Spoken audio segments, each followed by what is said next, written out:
গরিব মানুষ ভিক্ষা করে, চোখের পানি ছেড়ে ছেড়ে হাদির জন্য কান্না করে। বাংলাদেশের এমন কোনো মানুষ নাই কান্না করে নাই। সব আলেম উলামারা কান্না করে হাদির জন্য দোয়া করে। কত উলামায়ে কেরাম যেখানে বয়ানে যায় হাদির জন্য দোয়া করে। হাদির কপালটা কত ভালো, সে রাজনীতিতে গিয়ে নির্বাচন করতে পারে নাই, কোনো এমপিও হন নাই।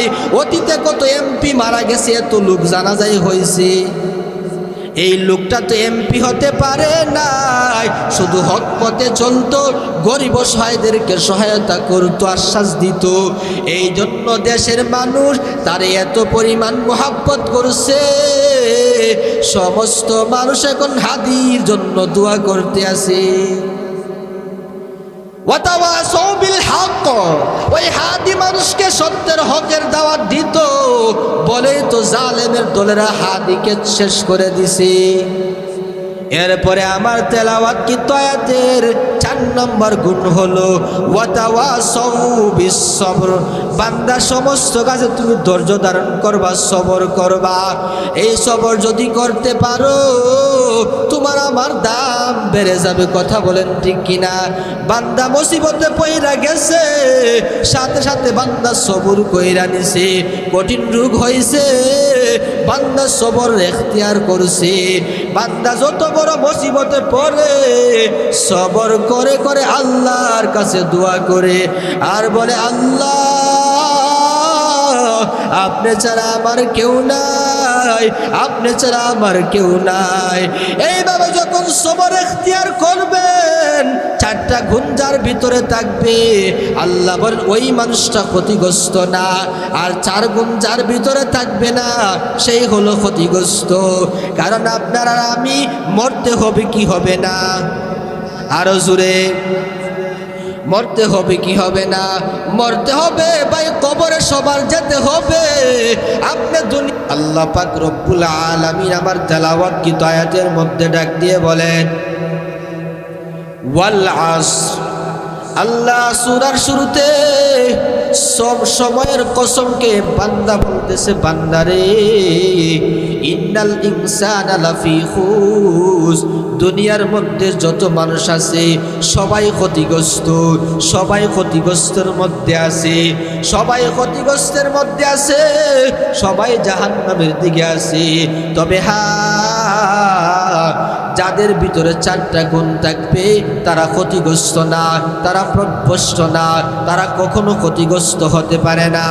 1 নম্বর গুণ ইল্লাল্লাযীনা আমানু, যেই বান্দাটা নাকি ঈমানদার, ঈমানদার যে ঈমান আনছে, আল্লাহ বলে ঈমানদার বান্দা ক্ষতিগ্রস্ত না।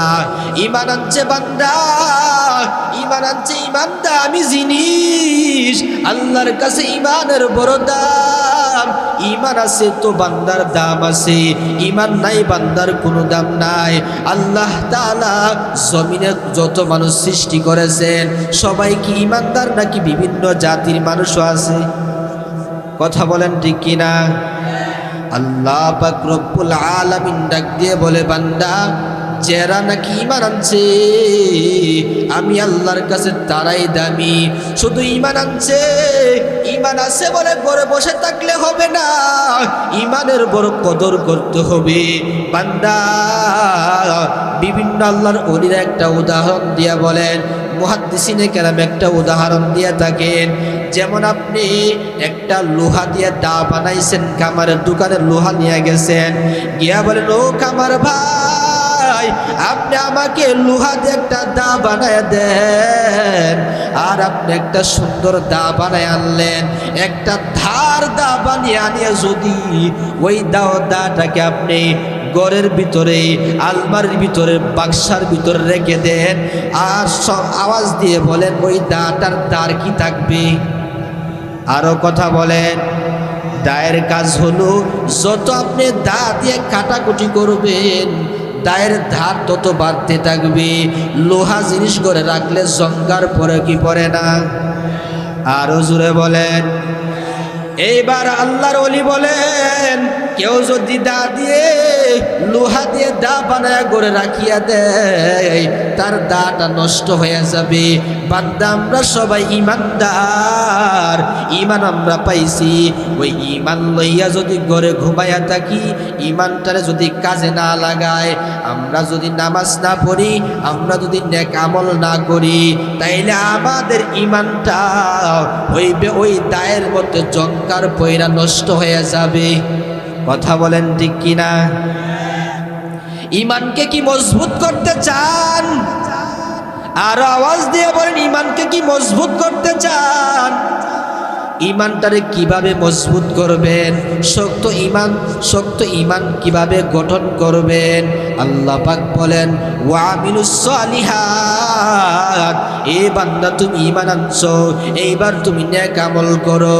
নেক আমল কি? বলে বান্দা নামাজ পড়ো, বান্দা মা বাবার খেদমত করো, বান্দা রমজান রোজা রাখো, বান্দা মানুষকে নেক কাজের দিকে আহ্বান করো। এ বান্দা তুমি নামাজ পড়ো। যত ইবাদত আছে এর মধ্যে সর্বোত্তম ইবাদতের নাম কি? বলেন নামাজ। জোরে বলেন কি? আরো জোরে বলেন। বান্দা ইমান আনছো, এইবার তুমি নামাজ পড়ো, তোমার ইমানটা তাজা হইবে।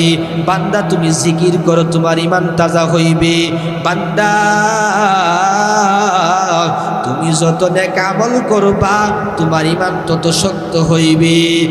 আর তোমার ইমান যত শক্ত হইবে, আমার আল্লাহর কাছে তোমার দাম, তোমার মর্তবা, তোমার মর্যাদা ততই বাড়তে থাকবে। আরো জোরে বলেন। এরপর আল্লাহ বলেন, বান্দারে আমি আল্লাহ তোমার ইমানদার যে বানাইছি, তুমি কি আল্লাহর কাছে কোনদিন প্রশ্ন করেছিলা, আল্লাহ গো আপনি আমার ইমানদার বানায়েন? কেউ বলছিলাম? না না না রে বান্দা না। আল্লাহ পাক যদি চাইতেন আপনারে আমারে হিন্দুর ঘরে জন্ম দিতে পারতেন কি পারতেন না? আল্লাহ পাক যদি চাইতেন ওই কাফের ঘরে আপনারা আমার জন্ম দিতে পারতেন কি পারতেন না? আল্লাহর কাছে শুকর, আমরা জন্মগতভাবে ঈমানদার বলে আলহামদুলিল্লাহ। এরপরে আল্লাহ বলে, বান্দারে তোরে যে আমি আল্লাহ ঈমানদার বানাইলাম, বান্দা তুমি আমারে কোনোদিন প্রশ্ন করো নাই যে আল্লাহ আপনি যে আমার জমিনে পাঠাইবেন, আপনি যে আমার জমিনে সৃষ্টি করবেন, আল্লাহ গো দয়া করিয়া আমার ঈমানদারের ঘরে জন্মদিন বলছি? বলি নাই। না বলতে আল্লাহ ইহসান করিয়া তোমার ঈমানদার বানাইছি, মুসলমান বানায়া জমিনে পাঠাইছি। এইবার তুমি আমি ঈমান পাইলাম, আমরা মুসলমান হইছি। আল্লাহ পাক আমাদেরকে কিছু কাজ দিয়া দিছেন। কি দিয়া দিছেন? ওই কাজগুলা যদি করো, আল্লাহর কাছে তোমার দাম আছে। যেমন উদাহরণ দিচ্ছিলাম, লোহা দিয়ে যত কাটাকুটি করবেন, লোহার দাম ততই বাড়তে থাকবে। বান্দা ঈমান আনছো, যত নেক আমল করবা, তোমার ঈমানের পাওয়ার তত বাড়তে থাকবে। এরে বান্দা একটু আওয়াজ দিয়া বলেন, আপনাদের মসজিদে কি ফজরের আজান হয়? বাসা থেকে কি আজান শুনতে পান? সবাই শুনতে পান? যেই ভাইরা আসেন না আপনারা অবশ্যই শুনতে পান। আজান যখন শুনেন তো ঈমানদার যারা আমাদের কাজ কি? মসজিদে গিয়ে নামাজ পড়া, তাই না? এবার আল্লাহ বলেন, বান্দা তোরে আমি ফজরের নামাজে ডাকি, এ বান্দা তুমি ঘুমাইয়া থাকো। আমার বান্দা সারা দিন কাজ করিয়া বিশ্রাম নিবে, আরামে ঘুমাইবি। আর বান্দা যখন ঘুমের ঘরে চইলা যাবে, বান্দা বলতে পারবে না। ওই জন্য আল্লাহ পাক সুন্দরভাবে মসজিদের মাধ্যমে একজন মুয়াজ্জিন আছে কি আছে না? মুয়াজ্জিন আপনাদেরকে একেবারে দিনের শুরুতে সকালে ডাক দিয়া বলে, হাইয়া আলাস সালাহ, এই এলাকার মুসলমান ঘুম থেকে উঠো, নামাজের দিকে আসো। আস-সালাতু খায়রুম মিনান নাওম, বলে কি বলে না? মুয়াজ্জিন ডাক দিয়ে বলে, এলাকার মুসলমান যারা ঘুমাইয়াছো, ও এলাকার মুসলমান ঘুমের চেয়ে নামাজ ভালো। তাড়াতাড়ি তোমরা মসজিদের দিকে চলে আসো। ডাক শুনতে পান? সবাই পান? সবাই নামাজে যান? হ্যাঁ, যারা যান না যাবেন তো ইনশাল্লাহ? যাবেন। আল্লাহ বলে বান্দা তুমি নেক আমল করো, নেক আমলের মধ্যে সর্বোত্তম নেক আমল নামাজ। আল্লাহ বলে বান্দা রে তোরে আমি আল্লাহ ফজরের নামাজে ডাকলাম, বান্দা তুমি ফজরের নামাজে যাইবা। এইবার অনেক মুসলমান ফজরের আজান শুই নাও বাসার মধ্যে ঘুমায়া থাকে, আর মনে মনে চিন্তা করে এত ঠান্ডার মধ্যে মসজিদে গিয়া ঠান্ডা পানি দিয়ে কিভাবে ওযু করব, আমি আর পারবো না। এই জন্য মিস্টার শয়তান এই সময় মাথার সামনে গিয়া কয়, ও আমার আদরের দুস্থ, ও আমার আদরের কলিজার টুকরা বন্ধু, তুমি ঘুম যাও ঘুম যাও। শয়তান মাথাটা মালিশ করিয়া তোমার জনমের ঘুম পাড়ায়া দেয় কি দেয় না? যারা ফজরের নামাজে যায় না বুঝবেন ওরা শয়তানের দলের লোক। শয়তান আরাম দিয়া ঘুম পাড়ায়া দিছে, দেখবেন আজান দিয়া নামাজ শেষ, আবার শয়তান তুইলা দেখো এখন তুই যা। এইবার গিয়া ঘুম থেকে উঠছে, ওই সময় আরেকটু আছে, টাচ করে এভাবে হঠাৎ কইরা মোবাইলটা টান দিছে, দিয়া সময় যেহেতু আছে আমার চাকরির সময় এখনো হয় না, একটু ভিডিও দেই গেলই। যুবক ভাই রাগ করতে আছে বলমু? হ্যাঁ, আমার যুবক ভাইরা এবার ফেসবুকে ঢুকে, ইউটিউবে ঢুকে, যারা টিকটকের ভক্ত আছে এইবার একটু টিকটক দেখে লো, আর একটা টিকটক কিভাবে বানানো যায় একটু চিন্তা কইরা নেই।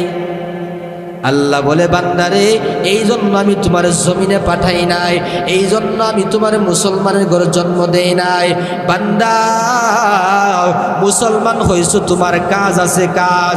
তুমি যদি কাজ না করো তোমার কবরটা বড় খারাপ আছে, তোমার বড় কবর আছে। আল্লাহ বলে বান্দা তুমি নামাজ পড়ো, ফজরের নামাজে গেলা না, আমার আল্লাহর নাম তো রহমান। আমার আল্লাহ বলে বান্দারে তোরা আমি আল্লাহ ফজরে ডাকলাম পাইলাম না, এবার আল্লাহ কই দেখি আমার বান্দা জোহরের নামাজ আসে কিনা।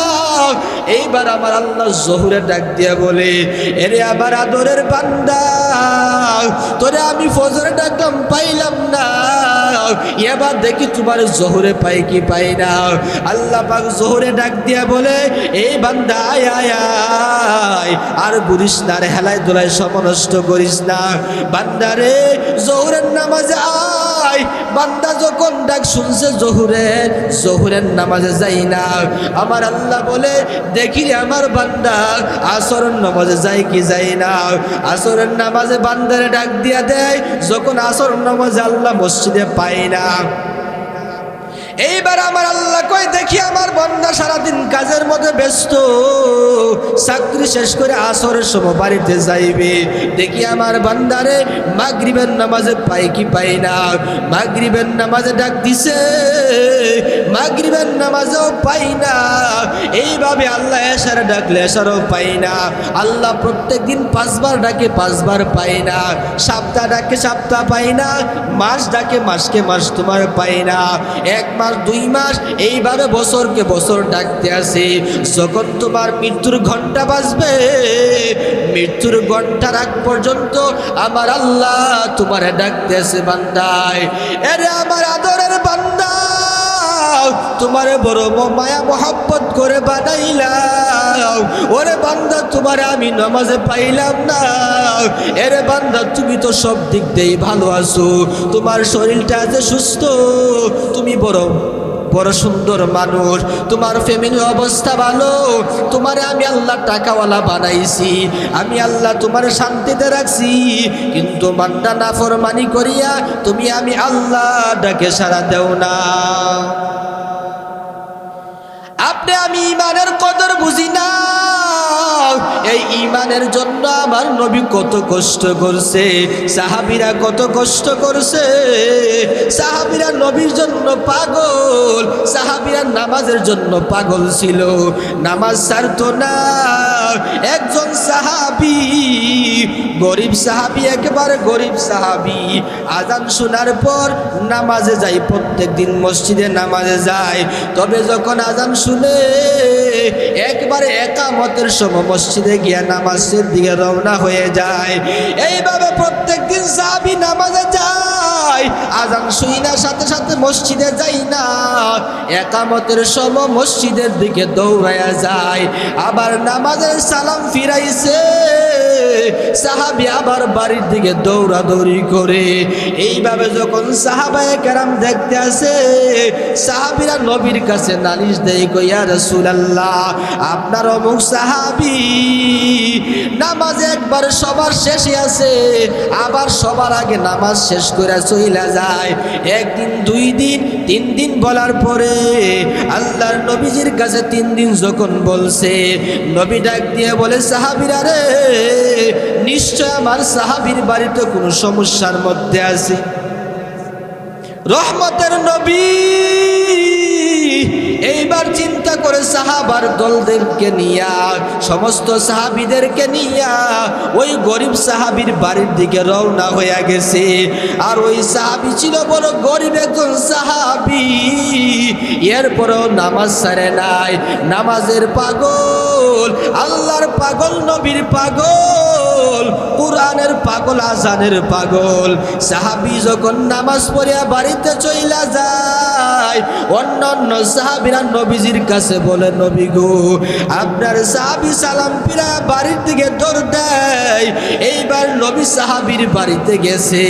সাহাবীর বাড়িতে যাওয়ার পর দরজার সামনে গিয়া সালাম জানায়, আসসালামু আলাইকুম ইয়া আহলাল বাইত।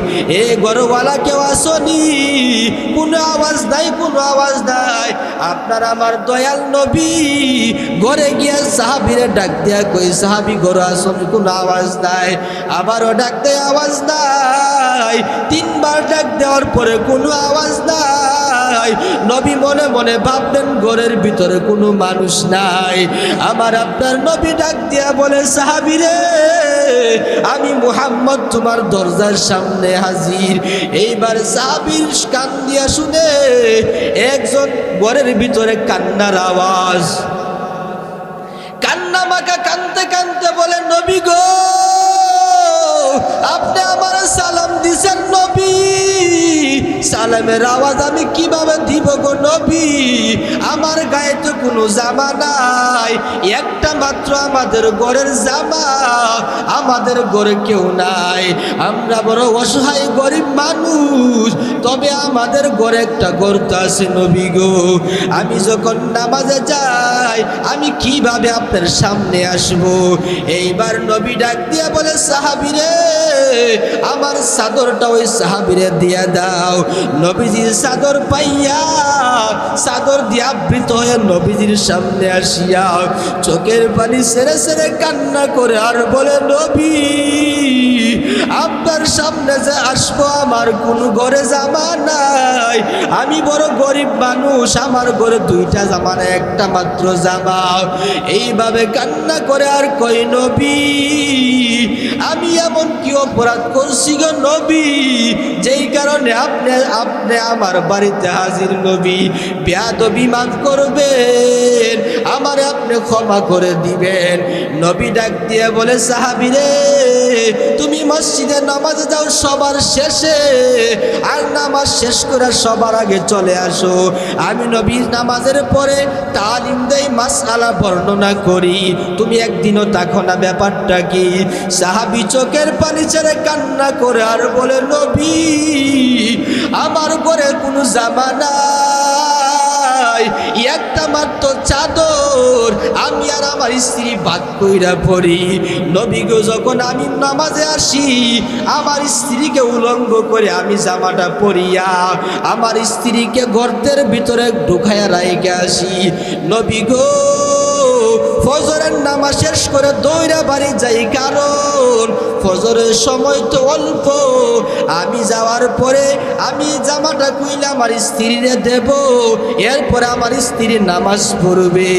এই কথা শোনার পর আপনার আমার রহমতের নবী চোখের পানি ডাক দিয়া বলে, চোখের পানি ছেড়ে ছেড়ে ডাক দিয়ে বলে, ওগো আল্লাহ, আমার গরিব সাহাবী অসহায়, এরপরে আপনাকে ভুলে নাই। নবী গো, একটা মাত্র কাপড়, এরপরও সাহাবী নামাজ ছাড়ে নাই, মসজিদে জামাজ ছাড়ে নাই। আপনার আমার ঘরের ভিতরে আলমারি ভরা কাপড় আর জামা, এরপর আমরা মসজিদে গিয়া নামাজ পড়ি না। আপনার আমার স্ত্রীর আলমারির ভরা কাপড়ের কোনো অভাব নাই, এরপরেও নামাজ পড়ে না। আর সাহাবীর স্ত্রীর কোনো জামা নাই, সাহাবী গিয়া জামা দেয়, ওই জামা পরিয়া তার স্ত্রী নামাজ পড়ে। এইভাবে ভেতরে বসে বসে সাহাবীর কান্নার আওয়াজ, আর বলে, নবী আমার, আপনি আমারে মাফ করিয়া দিবেন। নবী ডাক দিয়া বলে, আল্লাহ, আমার গরিব সাহাবী এত গরিব, এত অসহায়, আল্লাহ এত গরিব হওয়ার পরও মাওলা তোমারে ভুলে নাই। আয় আল্লাহ, আমার সাহাবীকে দেওয়ার মতো আমার কিছুই নাই। আল্লাহ, আমি আপনার কাছে দোয়া করি, ও আল্লাহ, আপনি আমার সাহাবীকে ভুলিয়েন না। আমার সাহাবী যখন কবরে যাবে, আল্লাহ, আপনি আমার সাহাবীরে একটু দেখিয়েন গো আল্লাহ। এত কষ্টর পরেও আল্লাহ দুনিয়াতে আপনারে ভুলে নাই। আল্লাহ, কবরে যাওয়ার পরে আপনি আমার সাহাবীরে ভুলবেন না। আর আজকে আপনার আমার স্ত্রীর আলমারি ভরা জামা আসেনি না নাই? আপনার আমার জামা কি অভাব আছে? এরপরেও তো আমরা নামাজ পড়ি না। হাই রে, আজান শুনলে কত এই সমাজে কামের একটা বেড়া লাগে। আরে এই কাজ, এখানে কাজ করে সময় করে উল্টাই লেগে শয়তান এই সময় কাজ ভাগ করে দেবো। এই তোর না, এই শয়তান কাজের কথা স্মরণ করে। এই অজুহাত কি চলবে? নামাজের কোনো মাপ নাই, হিসাব দিতেই হবে। হাসরের ময়দান আল্লাহ পাক ডাক দিয়ে বলবে, ও নারী,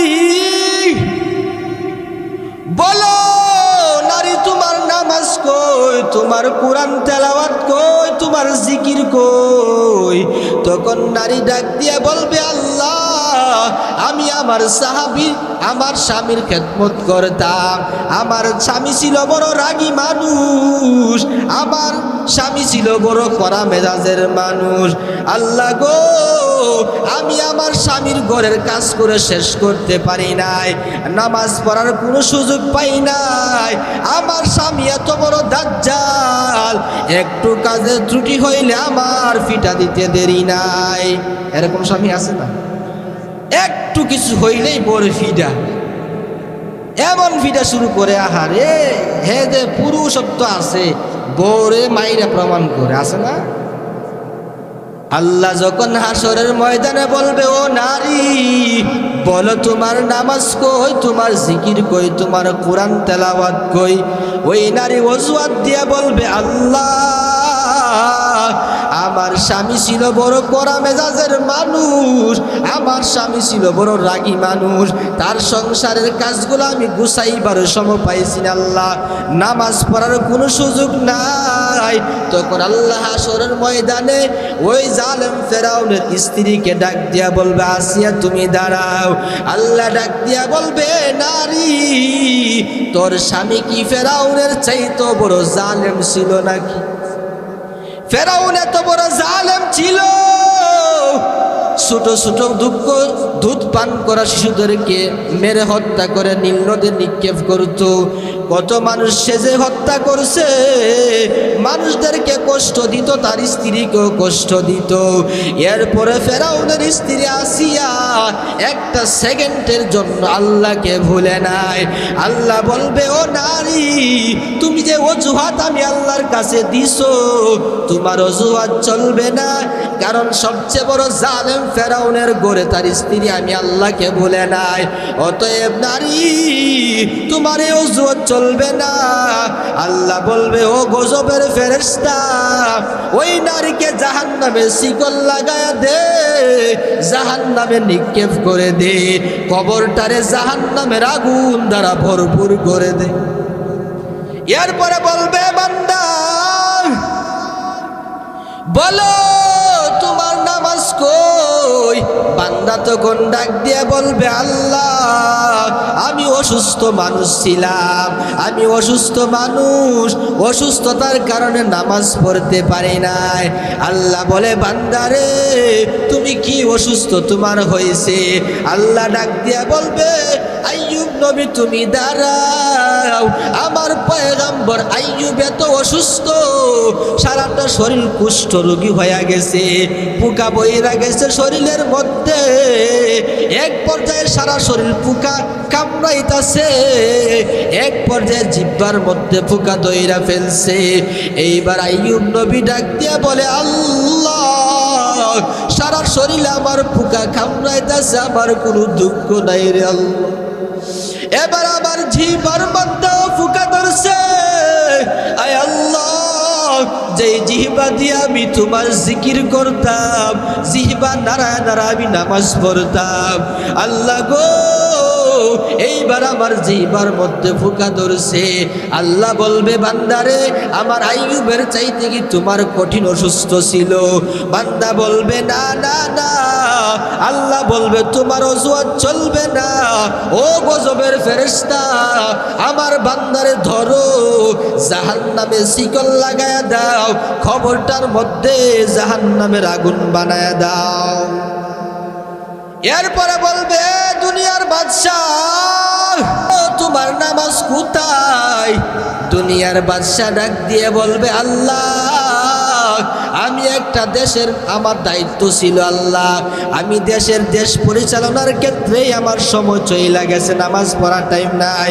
আল্লাহ বলবে, ওরে বাটপার তুই কি বাদশাহ হইছিলে? ছোট্ট একটা দেশের বাদশাহ হইছিলে, আর এই অজুহাত দেশ, এই তোর অজুহাত চলবে না।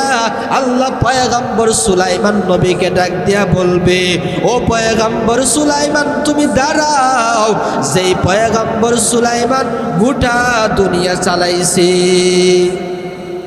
গোটা দুনিয়ার বাদশাহ ছিলেন পয়গম্বর সুলাইমান, ওই সুলাইমান নবীকে বলবে, দাঁড়াও।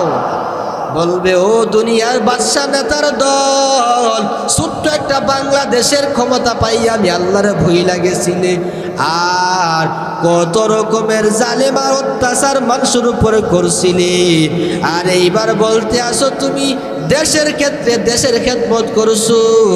আমার সুলাইমান গোটা পৃথিবীর বাদশা ছিল, একটা সেকেন্ডের জন্য আমি মাওলারে ভুলে নাই, তোর এই অজুহাত চলবে না। এইবার আল্লাহ বলবে, ফেরেশতারা ওই আমার এই বাদশাদারে, ওই তুই গজবের ফেরেশতা কোথায়? ওই বান্দারে জাহান্নামের শিকল দ্বারা পেছাইয়া তার কবরের মধ্যে জাহান্নামের আগুন জ্বালায়া দাও। এইভাবে বলতেই থাকবে, প্রশ্ন করতেই থাকবে। তা আমার তেলাওয়াতকৃত আয়াতের 2 নম্বর গুণ যার ভিতরে থাকবে, যেই মানুষটার ভিতরে 2টা গুণ থাকবে, 4টা গুণের কথা বলেছিলাম। 2 নম্বর গুণ নেক আমল, আর ওই নেক আমলের মধ্যে সর্বোত্তম নেক আমলের নাম চিল্লায় বলেন কি? আরো জোরে। এখন থেকে নামাজ পড়বে ইনশাআল্লাহ। এরপরে আল্লাহ বলতেছেন, ওয়াতাওয়াসাউ বিল হক, একে অপরকে সত্যের হকের দাওয়াত দাও, হকের দাওয়াত দাও। হকের দাওয়াত দিতে গেলেই তো মানুষ বেজার। হক কথা বলতে গেলে মসজিদের ইমাম সাহেব ভালো না, কেন কই হক কথা বলে? সুদের বয়ান করে হুজুর ভালো না, ঘুষের বিরুদ্ধে বয়ান দেয় ইমাম সাহেব ভালো না, হারাম হালালের বয়ান করে ইমাম সাহেব ভালো না, বন্ধুকে বলে নামাজ পড় বেটা, কই হুজুর এটি পড়ে, এই বিষয়টি বয়ান করে বলে ইমাম সাহেব বুঝা হুজুর দুনিয়ায় কত ব্যস্ততার মধ্যে আছে, কোন সময়টা আমার, আমি যে নামাজ পড়তাম আমার সময়টা কোথায়? বুঝবা কবর গেলে বুঝবার সময়। জন্য তো আল্লাহ সূরা আসর শুরুতে সময়ের কসম খাইছে। তোমার সময় কোথায় গেছিল প্রতিটা সেকেন্ডের হিসাব তোমার দিতেই হবে। প্রত্যেকটা সেকেন্ড তোমার কোন কাজে গেছিল সেকেন্ডের হিসাব তোমার দিতেই হবে। এই জন্য হক কথা বলছিলাম, হক কথা বলতে গেলেই তো ভালো না, দেশে হক কথা বলবেন, ওই এমপি মন্ত্রীরা বলবে হুজুরদের কাজ এইটা না, হুজুররা কি বয়ান করে, কোরআনের বয়ান করবে, কবরের বয়ান করবে, হাসরের আসমানের উপরে আর জমিনের নিচের বয়ান হুজুরদের কাজ। আর ওই যে ডান বামের কথা কেন বলে? কেউ রাজনীতির কথা কোরআনে নাই? হ্যাঁ, নবী কি রাজনীতি করে নাই? সাহাবীরা করে নাই? এদিকে বলতে গেলেই হুজুররা ভালো না। বলতেছিলাম হক কথা বলতে গেলে তুমি না তোমারা ঘুম করে ফেলবো। ওই যে আমার একটা দেশের একজন ভাই নাম ছিল হাদি, আপনারা সবাই জানেন আল্লাহর বান্দা এত ভালো মানুষ ছিল। কুমিল্লার পীর সাহেব হুজুর আল্লামা মুস্তাকিম নবী হাফিজাহুল্লাহ হুজুর ডাক দিয়া বলেন, ওই ছেলেটা ছিল কোরআনের বড় হাফেজ। ওই আল্লাহর বান্দা এত ভালো মানুষ ছিল, ভালোর দিকে মানুষকে আহ্বান করত, দেশপ্রেমিক ছিল, দেশের জন্য সে স্লোগান দিত। আর সেই বলতো আমার 1 ইঞ্চি মাটি কাউকে নিতে দিব না। এত ভালো একটা যুবক দেশের জন্য এত খাটা কাটছে, আর ওই জালিমের দলেরা আমার এই ভাইটাকে খুন কইরা দুনিয়া থেকে শহীদ কইরা দিছে। এক হাদি মইরা গেছে, গোটা বাংলার সব মানুষ কাঁদছে। কথা বলেন ঠিক কি? হাদি ভাইয়ের কপাল কত ভালো, হাদি ভাই মারা গেছে। হাদির জানাজায় সরমনার পীর সাহেব হুজুর গেছে, আল্লামা মামুনুল হক জানাজায় গেছে, দেশের সব বড় বড় আলেম উলামারা জানাজায় গিয়ে হাজির। এরপরে কত মানুষ যে জানাজায় হয়েছে আপনারা সবাই মোবাইলে দেখছেন। কথা বলেন ঠিক কিনা? সবাই দেখছেন। আমার আপনার ভাই হাদিকে মারছে, আর বুঝাইয়া দিতে চাইছিল 1 হাদিরে মারবে, বাংলার যুবকরা চুপ করে বসে থাকবে। আমরা এই মাহফিল থেকে জানা দিতে চাই, 1 হাদিকে মারছো, সব যুবক হাদি রূপে রূপান্বিত হবে। 1 হাদিকে তোমরা মারছো, গোটা বাংলার ঘরে ঘরে হাদি জন্ম নিছে। হাদি কেমন মানুষ ছিল একটু বলবো? কথা বলেন, বলবো? হাদি যখন মারা গেছে, হাদির জানাজায় মানুষ যাবে, সারাটা দিন রিক্সা চালায়, গরিব মানুষ রিক্সা চালায়, হাদির জানাজায় যাবে। রিক্সাওয়ালা মানুষদেরকে হাদির জানাজায় নামায়া দিছে। মানুষ টাকা বাইর করে রিক্সাওয়ালার ভাড়া দেয়, কই ভাই তোমার ভাড়া নাও। এবার রিক্সাওয়ালা ডাক দিয়ে কই ভাই রে কিসের ভাড়া দাও? কই যে আমি ওখান থেকে এখানে আসলাম। এবার রিক্সাওয়ালা ডাক দিয়া কই ভাই আজকের জন্য কোনো ভাড়া নিব না, তুমি একজন ভালো মানুষের জানাজা পড়তে আসছো, আজকে এর খাতিরে আমি হাদি ভাইয়ের জানাজায় যারা আসবে আমি কাউকে আমার রিক্সা থেকে 1 টাকাও ভাড়া নেব না।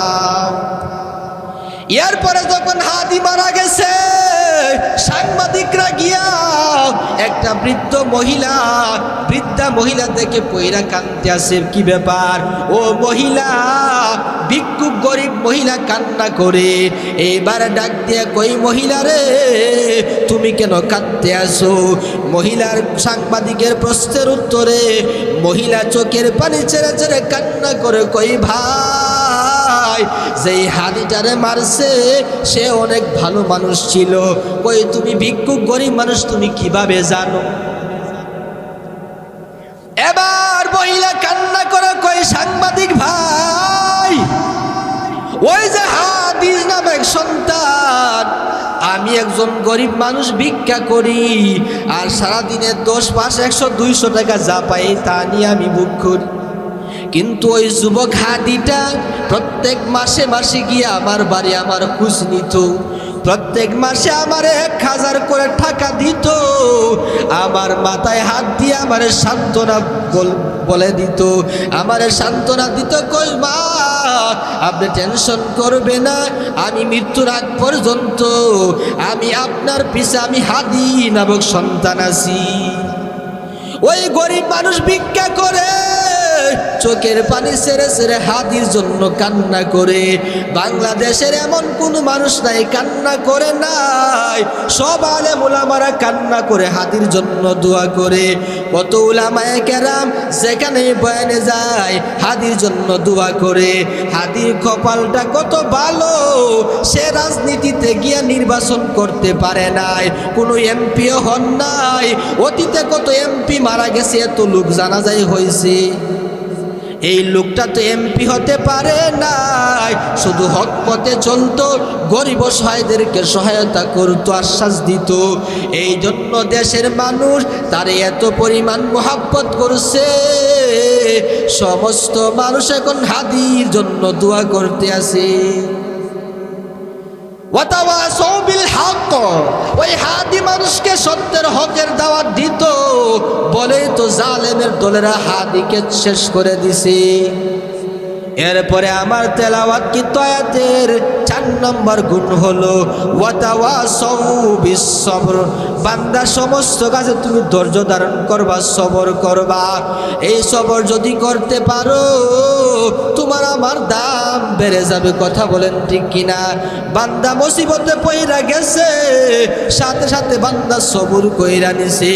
কঠিন রোগ হয়েছে, বান্দা সবর এখতিয়ার করছে।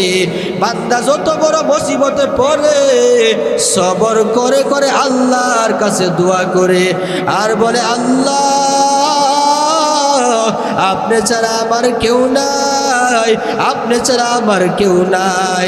এইভাবে যখন সবর এখতিয়ার করবেন, 4টা গুণ যার ভিতরে থাকবে, আল্লাহ বলেন ওই মানুষটা ক্ষতিগ্রস্ত না। আর 4 গুণ যার ভিতরে থাকবে না, সেই হলো ক্ষতিগ্রস্ত। কারণ আপনার আর আমি মরতে হবে কি হবে না? আরো জোরে, মরতে হবে কি হবে না?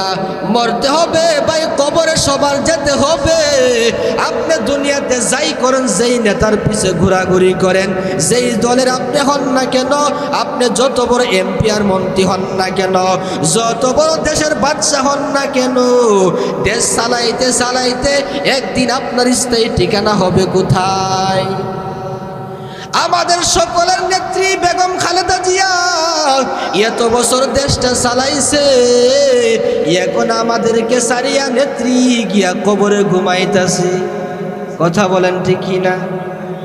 ওই আল্লাহর বান্দিটা দেশটা সুন্দরভাবে চালাইছে। আল্লাহর বান্দির জন্য সব উলামায়ে কেরাম দোয়া করছে। বলেন ঠিক না? ওনার যারা যায় সবাই হাজির কেন? ওই মহিলাটা ভালো ছিল, 2টা মহিলাই দেশ চালাইতো, একটা দেশ তারা খাইছে। আজকে ওই মহিলারে বাংলাদেশ থেকে শেষ পর্যন্ত পালাইতে হয়েছে। কেমন জিন্দেগি তুমি গঠন করলা? কি অত্যাচার জানি করছে আমাদের বড় বড় আকাবিরা উলামাদের। কি আপনি মানুষকে কষ্ট দিবেন, দুনিয়াতে আপনি সুখ পাবেন। তো বলতেছিলাম হক পথে চলবেন, দুনিয়া তো আপনার সম্মান, আখিরাত তো আপনার সম্মান। এই 4টা গুণ যার ভিতরে থাকবে, আল্লাহ বলে সে ক্ষতিগ্রস্ত না, সে হবে জান্নাতের মেহমান। ইমাম শাফি রহমাতুল্লাহি আলাইহি বলেন যে নাকি ওই সূরাটা সমস্ত মানুষের জন্য, এই সূরাটাই হলো হেদায়েতের জন্য যথেষ্ট। যারা হেদায়েত খুঁজে, ইমাম শাফি জানায় দে, ও দুনিয়ার মানুষ, সূরা আসরের উপরে আমল করো। ওই সূরা আসরের উপর তুমি আমল করতে পারো, তোমার জন্য সূরা আসর হচ্ছে হেদায়েতের জন্য যথেষ্ট। আমার আপনার ভাই, রঙের দুনিয়া কয়দিন থাকবা? ও আমার প্রাণের যুবক ভাই, এবার একটু প্রশ্ন তোমাদেরকে করি। তুমি আর আমি বড় যুবক মানুষ, আমি একটা যুবক সন্তান, তুমি একটা যুবক মানুষ। আমার আপনার চুল এখন কালো, কিছুদিন পরে সাদা হয়ে যাবে। এখন শরীরে শক্তি আছে, এখন হাত পাও শরীরে খুব শক্তি আছে, শরীরে তেজ আছে, পাওয়ার আছে, আমাদের শক্তি অনেক ভালো। কিছুদিন পরে আপনার আমার শক্তি থাকবে। কথা বলেন থাকবে? ওরে আমার যুবক ভাই, তুমি তোমার দাদা মুরব্বির দিকে তাকাইয়া দেখো, তোমার আমার মতো তোমার দাদাও তো একটা যুবক ছিল, আজকে তোমার দাদা বৃদ্ধ হয়ে গেল, দাদার সুন্দর কালো চুলটু পাইকা গেছে, সুন্দর শরীরটা একবার নরম হয়ে গেছে, চামড়া ফুটা হয়ে গেছে, আর শরীর থেকে গুস্ত একবারে শেষ হয়ে যাচ্ছে, হাড্ডি থেকে গুস্ত সাইরা দিছে। আবার কোন একদিন জানি মিস্টার আজরাইল হাজির হবে কি হবে না? ও আমার যুবক এলাকার মুরব্বী বাবা, হাতে পায়ে দইরা বলিয়া যাই রে যুবক ভাই, ও মুরব্বী বাবা, দাড়িটা পায়ে গেছে, চুল পায়ে গেছে, এখনো তুমি কোথায় ঘুরো? মুয়াজ্জিন তোমার আজান দিয়া মসজিদে নিতে পারে না।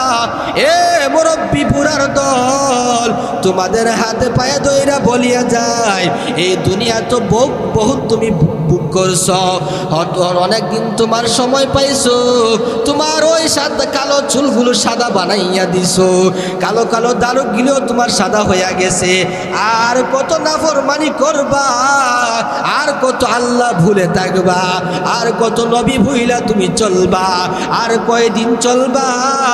ও আমার মুরব্বী বাবা, এক পাও তোমার কবরে চইলা গেছে, হঠাৎ করে কোন দিন তুমি শেষ হয়ে যাইবা। যুবক বাইরে, তুমি মনে করছো আমি বুড়া হইয়া মরব, আমি আরো পরে ইবাদত করব? না রে যুবক ভাই, না না, তুমি তাকাইয়া দেখো তোমার আমার মতো কত যুবক কবরে চইলা গেছে। একই স্কুলে পড়তা, একই ক্লাসে কত যুবক ভাই পড়তা, কত বন্ধু ছিল, স্কুল জামানায় কত বন্ধু ছিল, ছোটবেলার কত বন্ধু ছিল, খোঁজখবর নিয়ে দেখো তোমার এক বন্ধু আজকে দুনিয়ায় নাই। যুবক ভাইরে, হাতে পা ধইয়া তোমারে বলিয়া যায়, আবার কখন তোমার আমার নিকট আজরাইল চলিয়া আসে, তোমার আমার আজরাইল আসিয়া কখন জানি রুহুটা নিয়ে দৌড় মাইরা চলিয়া যায়। এরে যুবক, তুমি কার জন্য পাগল হইছ? যুবক, তুমি স্ত্রীর জন্য পাগল হয়। দেখবা তুমি যখন মইরা যাবে, তোমার স্ত্রী তোমার আর দেখবে না, এত মহব্বত করো তোমার স্ত্রীকে, যখন তুমি মরিয়া যাইবা তোমার স্ত্রী বলবে না, ও এলাকার মানুষ, আমার স্বামীটারে 2 দিন রেখে দাও, আমি আমার স্বামীরে দেখবো। তোমার ভাই বলবে না, আমার ভাইটাকে 2-1 দিন রেখে দাও। বন্ধু বলবে না, আমার বন্ধুকে রেখে দাও। মা এত মহব্বত করে, এরপরও মা বলবে না, আমার সন্তানদারে রেখে দাও, আমি 2টা দিন মনটা ভরে দেখবো। বাবাও বলবে না, আমার আদরের সন্তান, তোরা আমার সন্তানকে কবর দিবে না, আমার সন্তানকে 2টা দিন রেখে দাও, আমি মনটা ভরে দেখে নাই। না না না, যখন আপনি মারা যাবেন এলাকার মানুষ আপনাকে কবর দেওয়ার জন্য পাগল হয়ে যাইবে। যুবক বন্ধু, একটু দিলের কানটা লাগায় শুনো রে যুবক, ও মুরব্বী বাবা একটু শুনো, হাতে পায়ে দইরা বলিয়া যায়, আজকে ওই মাহফিল থেকে একটু সবক নিয়ে যাও, আর একটু তওবা করবা। দুনিয়াতে যাই করলাম, এখন থেকে আর নামাজ ছাড়ব না ইনশাল্লাহ। বলতেছিলাম ভাই, কবরে যেতে হবে। আপনি যতই দুনিয়ায় যত যাই কিছু করেন না কেন, যতই ঘোরাফেরা করেন না কেন, আপনার আমার শেষ ঠিকানার নাম কি? কবর যখন আপনাকে ডাক দিবে, কবর সকাল সন্ধ্যা আপনাকে ডাকে, এ দুনিয়ার মানুষ, তুমি এখন কোন পথে চলতে আসো রে মানুষ? একদিন তুমি আমার ঘরের বাসিন্দা হইবা। ও কোটিপতি ভাই, টাকার পাহাড় নিয়ে তুমি চলো, বিল্ডিং এর তোমার অভাব নাই, গাড়ি বাড়ির অভাব নাই। এ গরিব দুঃখী ভাই, সবাই রে কবর ডাক দিয়া বলে, ও দুনিয়ার মানুষ, সবার ঠিকানা আমার কবরের মধ্যে যেতে হবে। কবর যে যাইবা, কবরের জন্য একটু তৈয়ার হয়ে যাও। এ কবর বড় ভয়ঙ্কর জায়গা, কবর বড় ভয়ঙ্কর একটা ঘর। কবর তো সাপ বিচ্ছুর ঘর, কবর তো পোকামাকড়ের ঘর। এ স্বল্প নদারের যুবক ভাই, ও পর্দানিশীর মা, এখনো যারা মাইকের আওয়াজ আমার শুনতে পাচ্ছেন, বলি মা, মারে মা, আপনি ছিলেন একটা টকটকে যুবতী রে মা, এখন আপনি বৃদ্ধ হয়ে গেলেন। যে যুবক বোনরা আছো দিলের কানটা লাগায় শুনো, ওই এলাকার যুবতী বোন দিলের কানটা লাগায় শুনো রে বোন, তোমার বাবা তোমার এখন যে সম্মান করে, যে আদর স্নেহ করে, বাবার ঘরে আসো মনে করছে বাবা তোমার চিরজীবন ঘরে রাখবে। না না না, যখন প্রাপ্ত বয়স্ক হইবা, বিবাহের উপযুক্ত যখন বোন তুমি হইবা, তোমার এত মহব্বত করতো তোমার বাবা তোমার মা, একটা সন্তান দেখে তার ঘরে তোমারে উঠাইয়া দিবে। ওই দিন তোমারে সুন্দরভাবে আনুষ্ঠানিকভাবে সুন্দর করে সাজাইয়া বাবা বাজার থেকে সুন্দর দামি পোশাক পরাইয়া লাল শাড়ি পরাইয়া যুবতী বোন তোমারে অন্যের ছেলের হাতে তুইলা দিবে। তুমি মনে করছো আজকের যে বাসর রাত্রি তোমার খুব সুন্দর একটা রাত কাটছে। ওরে আমার বোন দিলের কান্ডা শুনবারে বোন, একদিন তোমারে যে তোমার বাবা লাল কাপড় পরে স্বামীর ঘরে দিছে, তুমি স্বামীর ঘরে যাওয়ার পর আরেকদিন ওই স্বামীর ঘর থেকে তোমার সাদা কাপড়ের 5খানা কাপড়ের প্যাকেট বানাইয়া ও যুবতী বোন তোমার অন্ধকার কবরে নিয়ে যাইবে। যুবক বাইরে তোমারও অন্ধকার কবরে সাদা 3খানা কাপড়ের প্যাকেট বানায়া তোমারও নিয়ে যাইবে। যত মানুষ আছে পুরুষ মহিলা সবার আখিরি ঠিকানা কোথায়? আরো জোরে বলেন, চলবে? হ্যাঁ বলতেছিলাম ভাই, সাদা কাপড়ের প্যাকেট বানাইয়া তোমার অন্ধকার কবরে নিয়ে যাবে। যখন তোমার মৃত্যুর ঘোষণা মাইকে দিয়া দিবে, অমুক ঘরের সন্তান যুবক নাই, অমুক যুবকের বুড়া আব্বার নাই, অমুকের মেয়ে নাই, অনেকের স্ত্রী নাই, এই এলান যখন কানে শুনবে যুবক ভাই, তোমার এলান যখন শুনবে তোমার বাবা বলবে, এ কে কোথায় আসো রে, তাড়াতাড়ি আমার ওই সন্তানের কাপড়ের ব্যবস্থা করো। একদলকে পাঠাইবে বাজারের মধ্যে সাদা কাপড় কেনার জন্য, আরেক দলকে পাঠাইবে ওই বাঁশের জঙ্গলার মধ্যে ছোট্ট একটা ঘর খনন করার জন্য। একদল বাঁশের জারে দৌড়ায় বাঁশ কাটবে, আরেক দল গিয়া তোমার গোসল দেওয়ার জন্য প্রস্তুতি নিবে। একদল গরম পানি করবে, একদল সবাই মিলিয়ে রে ভাই সুন্দর করে গরম পানি দিয়া গোসল দিয়া, জনমের মতো গোসল দিয়া, আখিরি গোসল দিয়া, সাদা কাপড়ের প্যাকেট বানায়া মসজিদের খাট নিয়া তোমারে ওই খাটের উপর তুলিয়া এলাকার মানুষ যখন কাঁধে নিয়া যাইবে, তুমি মনে করছো এলাকার মানুষ তোমার সাথে কবরে যাইবে? না রে বাবা, না না না, এ দুনিয়ার মানুষ শুনিয়া রাখো, এ স্বল্প নদারের মানুষেরা শুনিয়া রাখো। যুবক ভাই হাতে পায়ে ধইরা বলি ভাই, আল্লাহ বিবেক দিছে, বুদ্ধি দিছে, কাজে লাগাই ওরে বান্দা। একটু মাঝে মধ্যে চিন্তা করিও, তোমার সবাই মিলিয়া কবর নিবে, সবাই মিলিয়া কবরে নিবে। কবরে গিয়া 3 জন কবরের ভিতরে নামবে, মনে মনে ভাবছো ওই 3 জন তোমার সাথে কবরে যাইবে? না রে বাবা, না না না, ওই 3 জন কবরে গিয়ে নামবে, খাট থেকে তোমার লাশটারে নিয়া এত সুন্দর যুবক তোমার নামটা মুইসা দিবে। তোমার নাম রাখছে বাবা আব্দুর রহমান। এলাকার মানুষ যখন শুনবে আব্দুর রহমান চইলা গেছে, তোমার নাম আব্দুর রহমান থাকবে না, এলাকার মানুষ তোমার নাম দিয়ে দিবে লাশ। কি ডাকবে? বলবে ওই লাশটারে তাড়াতাড়ি কবরে নিয়ে মাটির নিচে দেওয়ার চেষ্টা করো। যখন তোমারে নিয়ে কবরে রাখবে, তুমি মনে করছো ওই 3 জন মানুষ তোমার সাথে কবরে যাইবে? না না না, কবরে নিয়া তোমার যখন মাটিতে রাখবে, ওই কাপড়ের বাঁধনটা খুলিয়া তোমারে কবরে রাখিয়া ওই কবরের মধ্যে যখন রাখবে, রাখতে রাখতে বাঁশের চাটা বিছাইতে বিছাইতে ওই তিনজন লাভ মেরে তোমার থেকে উঠে যাইবে।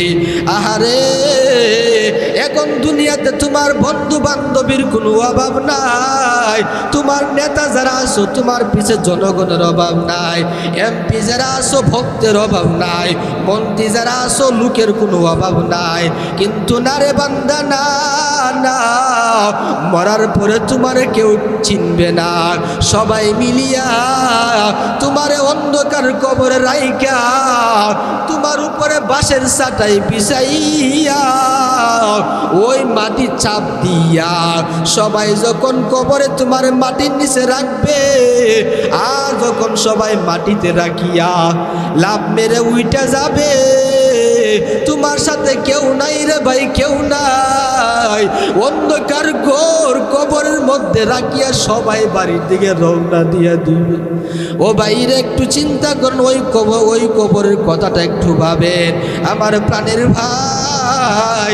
তোমার অন্ধকার কবরে মাটি নিচে ঝাঁপ দিয়ে রাখিয়া সবাই চলে আসবে। আস্তে আস্তে সবাই যখন চলে আসবে, সাথে সাথে কবরের মধ্যে দুইটা ফেরেশতা আসবে, প্রশ্ন করবে বান্দা রবের পরিচয় দে, ধর্মের পরিচয় দে, রহমাতুল লিল আলামিনের পরিচয় দে। যখন আপনি উত্তর দিতে পারবেন তো আপনার কবরে জান্নাতের বাগান হয়ে যাবে। উত্তর দিতে পারবেন না, সাথে সাথে কবরের মধ্যে আযাবের ব্যবস্থা হয়ে যায়। আয় আল্লাহ, মেহেরবানি করিয়া ও নদরের যুবক ভাই, ও মুরব্বী বাবারা, এখন থেকে তওবা করিয়া নেন। আর কখনো গুনাহ করব না, আর কখনো অসৎ পথে চলব না, আর কখনো নামাজ ছাড়ব না। তওবার নিয়ত কার কার আছে দুটো হাত আল্লাহকে দেখায় দেন। আয় আল্লাহ, আমাদের সকলের তওবার আপনি কবুল আর মঞ্জুর করে নেন, সকলের গুনাহ মাফ করে দেন আল্লাহ। সব লানা ওয়াতারহামনা লানাকুলান্না মিনাল খাসিরিন। রব্বানা আতিনা ফিদ দুনিয়া হাসানাতাও ওয়া ফিল আখিরাতি হাসানাহ ওয়া কিনা আযাবান নার। রব্বিরহামহুমা কামা রব্বায়ানি সগীরা। রব্বিরহামহুমা কামা রব্বায়ানি সগীরা। ও দয়ার মালিক আল্লাহ, তাকাইয়া দেখেন আয় আল্লাহ রাতের গভীরে, আয় আল্লাহ আমি গুনাহগার বান্দা, তোমার মায়ার বান্দাদেরকে নিয়া আয় আল্লাহ জান্নাতের বাগানের মধ্যে তোমার দরবারে হাত বাড়াইলাম। মেহেরবানি করিয়া আমাদের এই মাহফিলকে আপনি কবুল আর মঞ্জুর করে নেন। আয় আল্লাহ, এই মাহফিলের মধ্যে যারা মাইক লাইট প্যান্ডেল দিয়ে সহযোগিতা করেছে আল্লাহ, বুদ্ধি দিয়া শ্রম দ্বারা আয় আল্লাহ যে যেইভাবে আল্লাহ সহযোগিতা করেছে মাওলা, এলাকার মানুষের সহযোগিতাকে আপনি কবুল আর মঞ্জুর করে নেন। এই মাহফিলকে আপনি কবুল আর মঞ্জুর করে নেন। আয় আল্লাহ, তাকায়া দেখেন আপনার একদল গুনাহগার বান্দা নিয়ে আমি গুনাহগার হাজির। আয় আল্লাহ, এই সময়ে কত মানুষ ঘুমাইয়া গেছে। আয় আল্লাহ, দুনিয়ার সমস্ত অফিস আদালত বন্ধ হয়ে গেছে। আয় আল্লাহ, আমরা একদল তোমার পাগল মাওলা, জাহান্নামের ভয়ে আয় আল্লাহ দুনিয়ার সমস্ত গুনাহ নিয়ে তোমার দরবারে হাজির। মেহেরবানি করিয়া সকলের গুনাহগুলি মাফ করে দেন আল্লাহ। আয় আল্লাহ, শয়তানের দুখার মধ্যে পড়ে কত গুনাহ করছি রে মাওলা। আয় আল্লাহ, গুনাহের দিকে যদি আপনি একবার তাকান, জাহান্নাম ছাড়া কোনো উপায় না। আয় আল্লাহ, আমরা তো বড় দুর্বল ইমানদার। আয় আল্লাহ, গুনাহের দিকে না তাকাইয়া আয় আল্লাহ রহমান নামের দয়ার দিকে তাকাইয়া আমাদের সকলের সকল জিন্দেগীর সব গুনাহ মাফ করে দেন আল্লাহ। এই মাহফিলকে আপনি কবুল আর মঞ্জুর করে নেন আল্লাহ। আয় আল্লাহ এই মাহফিলের খাতিরে মাওলা এই এলাকার মধ্যে তুমি রহমত আর বরকত দান করে দেন আল্লাহ। এলাকার প্রত্যেকটা ঘরে ঘরে আল্লাহ রহমতের হাওয়া চালু করে দেন। আয় আল্লাহ এই এলাকার মুরব্বী বাবাদের হায়াতের মধ্যে বারাকাত দান করেন। মুরব্বীদেরকে তুমি দীর্ঘ নেক হায়াত দান করেন আল্লাহ। মুরব্বীদেরকে আবু বকরের মতো কবুল করেন আল্লাহ। এলাকার কত যুবক ভাই তোমার দরবারে হাত তুলছে মাওলা, আমার এই যুবক ভাইদেরকে তুমি কবুল করে নেন। আয় আল্লাহ যুবকদেরকে তুমি ওমরের মতো বানায় দেন আল্লাহ।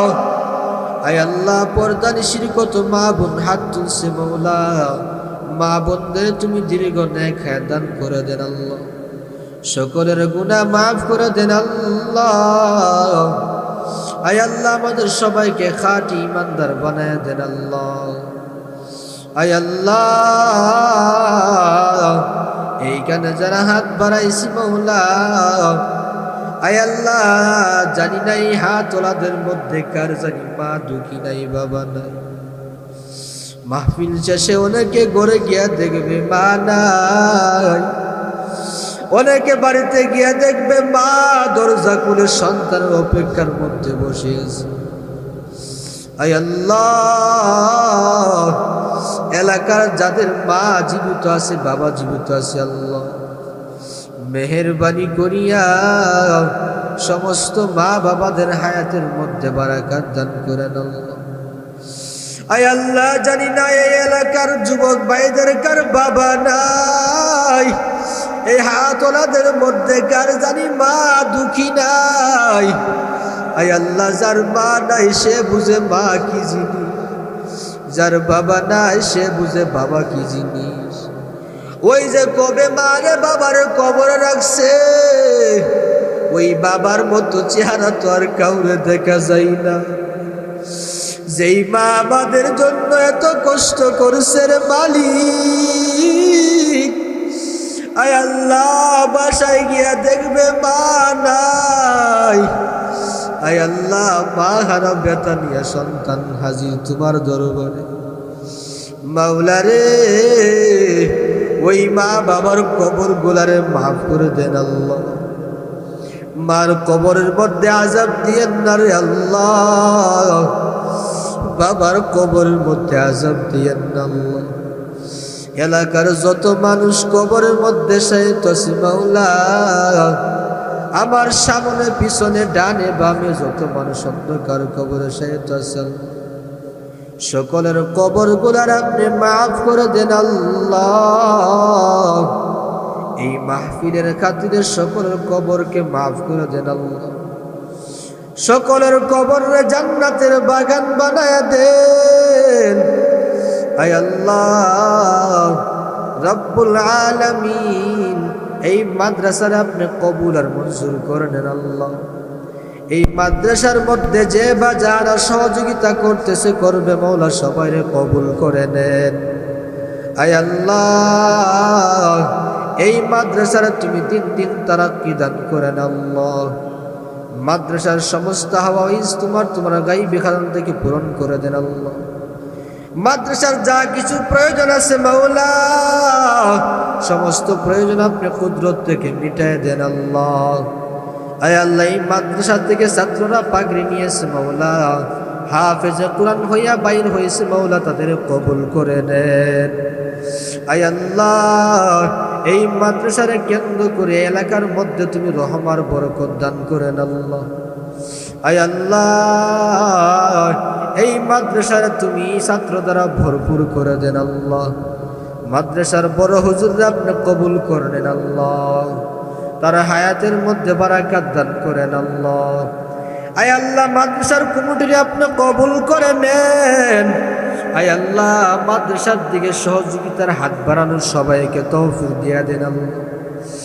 আখিরি দরখাস্ত মাওলা নবীজির উসিলা আমাদের সকলের দোয়ারে কবুল আর মঞ্জুর করে নেন। আয় আল্লাহ, সবাইকে এক নেক হয়ে চলার তৌফিক দান করেন। আয় আল্লাহ, আয় আল্লাহ, ভাই ভাইয়ের মধ্যে মিল মোহব্বত পয়দা করে দেন আল্লাহ। স্বামী স্ত্রীর মধ্যে মিল মোহব্বত বাড়ায় দেন আল্লাহ। বাবা সন্তানের ভিতরে মিল মোহব্বত বাড়ায় দেন আল্লাহ। এলাকার যুবকদেরকে আপনি কবুল করে নেন আল্লাহ। যুবক ভাইদেরকে মুরব্বীদের সাথে ভালো ব্যবহার করার তৌফিক দান করেন আল্লাহ। আয় আল্লাহ, এই এলাকার মসজিদ দ্বারা তুমি মুসল্লি দ্বারা ভরপুর করে দিয়েন আল্লাহ। এলাকার মধ্যে মুসল্লি বাড়ায় দেন আল্লাহ। আয় আল্লাহ, সবাইকে বেশি বেশি করে নেক আমল করার তৌফিক দান করেন আল্লাহ। আয় আল্লাহ, কার দিলে কি আশা আছে মওলা তুমি তো ভালো জানেন।